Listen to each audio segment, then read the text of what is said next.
નમસ્કાર, CSPC ટાટા ટ્રસ્ટમાંથી હું આપનો દોસ્ત DN ઝાલા। આજે હું જે વાડી પર પહોંચ્યો છું એ છે જૂની છાપરી ગામ, તાલુકો તળાજા, જિલ્લો ભાવનગર। નમસ્કાર પાંચુભાઈ, આપનું આખું નામ જણાવશો? પાંચુભાઈ જીવાભાઈ ભુવા, જૂની છાપરી। આજે દોસ્તો હું એક જે કહેવાય ને કે આ જૂની છાપરી, નવી છાપરી, મોટા ગાણા, નાના ગાણા, હાજીપર, જલોદર આ એવા ગામ છે કે જ્યાં કેનાલના પાણીનો કોઈ સ્ત્રોત નથી, માત્ર વરસાદ આધારિત આ ખેડૂતો ખેતી કરી રહ્યા છે। જ્યારે પાંચુભાઈ છે આપણી સામે દેખાય છે તે છેલ્લા 5 વર્ષથી ડ્રીપ ઇરિગેશન પદ્ધતિનો ઉપયોગ કરી રહ્યા છે। તો આ ડ્રીપ ઇરિગેશન પદ્ધતિને જાણવાની કોશિશ કરીએ કે પાંચુભાઈને કયા કયા લાભ થયા છે। તો નમસ્કાર પાંચુભાઈ। નમસ્કાર સાહેબ। આ ડ્રીપ ઇરિગેશન વસાવ્યા પછી તમને મુખ્ય કયા લાભ થયા, જે લાભ થયા છે બીજા ખેડૂત પણ લેતા થાય તે માટે? તો સૌપ્રથમ તો સાહેબ ઓછા પાણીથી વધુ ખેતી થાય, બીજા નંબરમાં નિંદામણમાં ફાયદો થાય, બરાબર। પછી રાસાયણિક ખાતર 50% જ જોવે, ને ગમે તે પાકનું ઉત્પાદન વધે, ગુણવત્તા સારી આવે, જમીન પોષી રહે, એવા ફાયદા થાય છે। ઓકે, એટલે ઘણા બધા ફાયદા તમે ગણાવી લીધા છે કે તમે છેલ્લા 5 વર્ષથી મેળવી રહ્યા છો। બીજા તમારા ગામના ઘણા બધા ખેડૂતો છે જે આ ફાયદા લઈ નથી શકતા, તો આ ખેડૂતોને આપ શું કહેવા માગશો?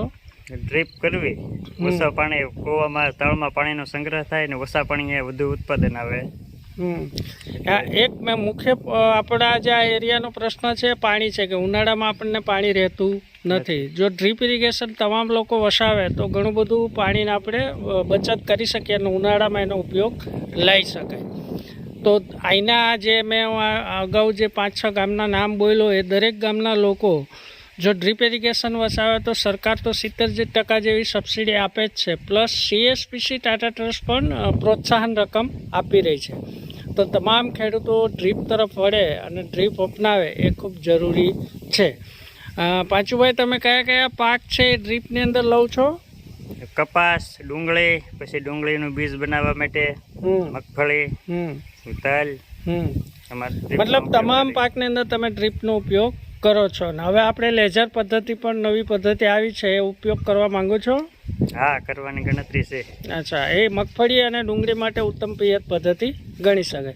તો દોસ્તો, ખેડૂત મિત્રો, તમને મારી નમ્ર વિનંતી છે કે ડ્રીપ ઇરિગેશન એક ખૂબ સારી પિયત પદ્ધતિ છે અને આ પદ્ધતિનો ઉપયોગ તમે કરશો તો તમને આર્થિક રીતે ઘણો બધો ફાયદો થશે, પ્લસ પાણી પણ ઘણું બધું રોકાશે।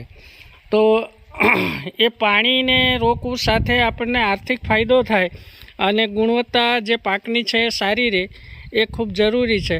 તો પાંચુભાઈ, આપનો ખૂબ ખૂબ આભાર કે તમે મને આ સમય આપ્યો અને એની સાથે તમે બીજા ખેડૂતો પણ તમારી જે ડ્રીપ પદ્ધતિ છે એ પદ્ધતિ તરફ આગળ વધે એવી આશા સાથે નમસ્કાર।